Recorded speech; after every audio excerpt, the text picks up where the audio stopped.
Programa Top na TV conversa hoje com Bruno Ferrari, esse tapetiningano, terapeuta, especialista em dependência química. Vai conversar com você, amigo da Top, sobre um assunto muito importante, infelizmente muito constante e muito moderno, que é a questão da dependência química.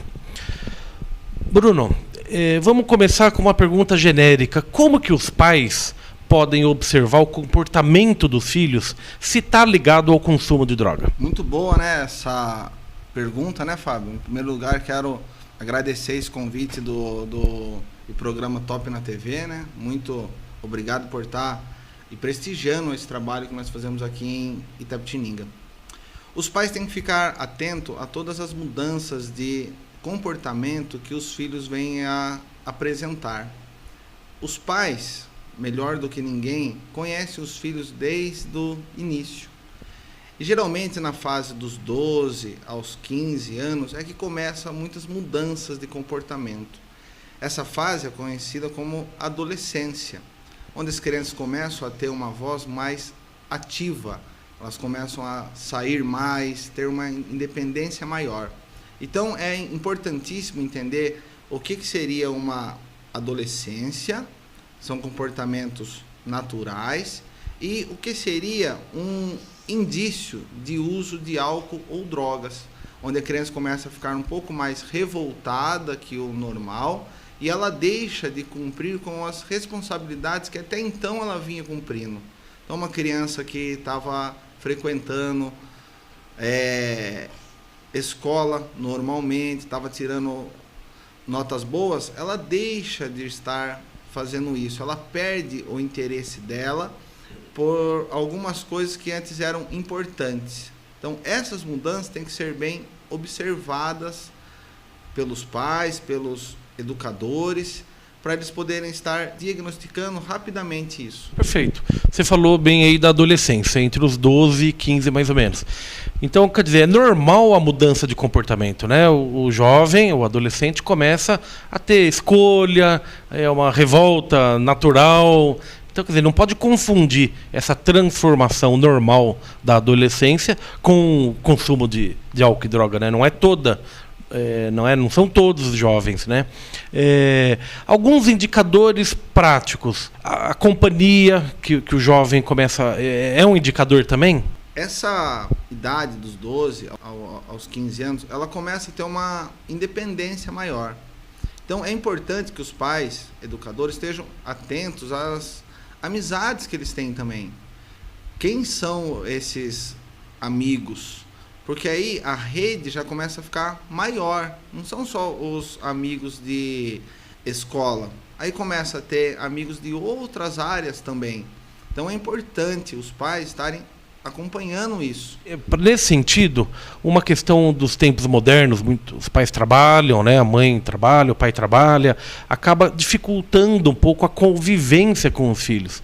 Muitas vezes demora, né? A hora que o pai vai perceber, já faz tempo que perdeu o diálogo com o filho. Que dica você deixa para os pais para recuperar essa capacidade de diálogo, de convivência com os jovens? Isso aí é uma crença limitante por parte dos pais, porque não importa a quantidade de tempo, e sim a qualidade que esse tempo é disponível para os filhos. Isso sim que importa. Então, tem muitos pais que passam o dia inteiro com os filhos, só que o filho fica num quarto, o pai fica na sala, o filho fica com computador lá, enfim, não tem uma convivência. Então, o importante que eu vejo é a qualidade disso, a conversa que esses pais estão tendo com os filhos. Isso sim é muito importante. E você tendo uma conversa mais aberta, um diálogo mais transparente, fica muito mais fácil as coisas. Perfeito. Bruno, uma outra questão muito importante. A questão da droga, ela é democrática. Ou seja, ela está presente nos bairros mais simples, nos bairros mais nobres da cidade, entre estudantes, entre não estudantes, em todas as classes sociais, né? Certo. Hoje em dia a droga está disseminada, né? Pela cidade, pelo estado, pelo país, né? E e podemos ver até no campo, assim, né? A gente vê agricultores usando muita droga hoje em dia. Então, a droga está presente em todas as áreas da nossa sociedade. E não existe mais um bairro específico de uso de droga. Hoje em dia está em toda a nossa cidade. Então a questão não é exatamente para os pais deixarem de deixar o filho ir a determinado evento. Não. O que importa é o comportamento dele, não o lugar onde ele vai, né? Sim. Hoje em dia a gente fala muito sobre isso. O comportamento que a pessoa ela vai ter em relação aos amigos dela, lugares que ela frequenta, isso que vai fazer toda a diferença. O próximo passo preocupante é o seguinte: os pais detectaram uma mudança de comportamento. Tem algum indício de que o filho pode estar dependente químico de droga ou de álcool. O que fazer? Essa é uma questão também de muita relevância, né?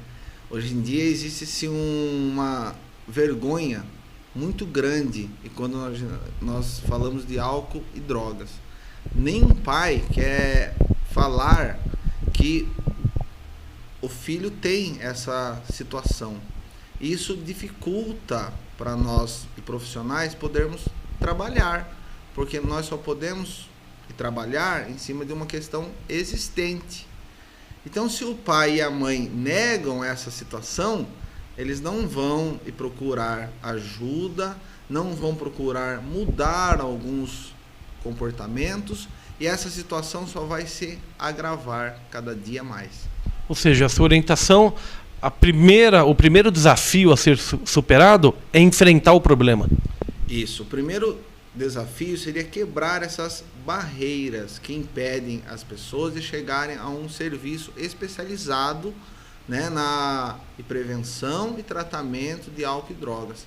Ali as pessoas vão poder obter informações essas que vão ser vitais para a melhora de toda a família, inclusive do jovem aí que está enfrentando essa situação de álcool e drogas.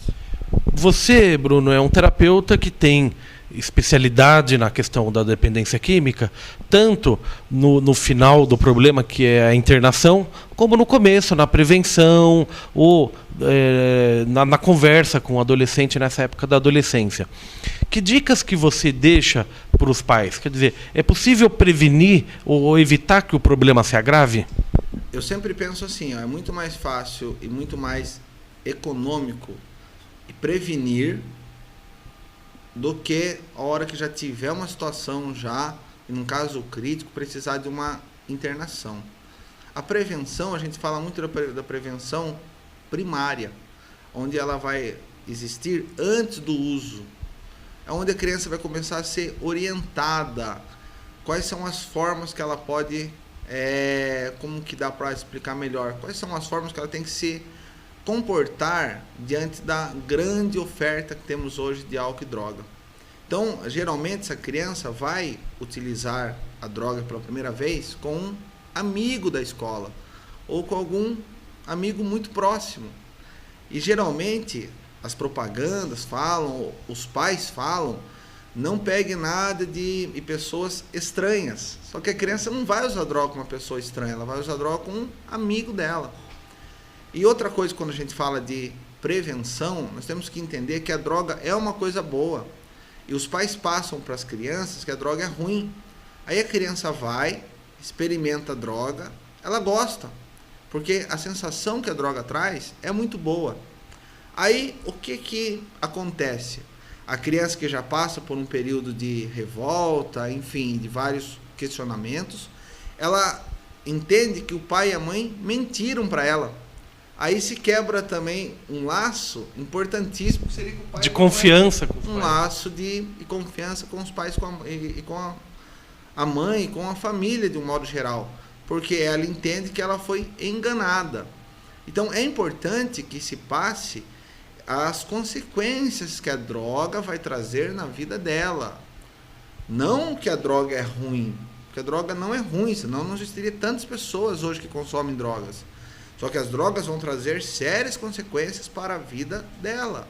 Ela vai perder tempo de estudo, vai perder relacionamentos, ela vai ter sérias e complicações no decorrer da vida dela. Então, acho que a prevenção, nós precisamos hoje mudar o foco dela. Precisamos conscientizar as pessoas através de informação e não mais com medo, represália, sabe? As crianças hoje, os jovens, têm que ter informação, de forma que eles possam optar por usar ou não usar drogas. Informações verdadeiras. Eu acho muito errado falar que a droga é ruim, porque a droga é boa. Aí a criança experimenta, acontece tudo isso que a gente está falando, desencadeia tudo isso, mentiram para ela, o melhor amigo dela está usando droga junto com ela e a droga é boa. A tendência é que ela continue usando droga. Então, quando a gente trabalha na prevenção primária, hoje eu enfatizo muito isso, trabalhar com informações verdadeiras, o que realmente vai acontecer. Bruno, esse seu trabalho é o que você chama de gerenciamento de caso, ou seja, você conversa além dos jovens, você conversa com a família também? Sim, ultimamente o modelo que estava sendo mais utilizado era simplesmente a internação. E nós, profissionais, percebemos que precisava-se de alguma coisa a mais que isso. Aí surgiu-se o modelo de gerenciamento de caso, onde nós primeiro acompanhamos essa pessoa num tratamento ambulatorial, que nós chamamos, através de atendimentos, e envolvemos a família também. Muitas vezes nós conseguimos evitar uma internação, que é um processo doloroso, tanto para a família quanto para a pessoa.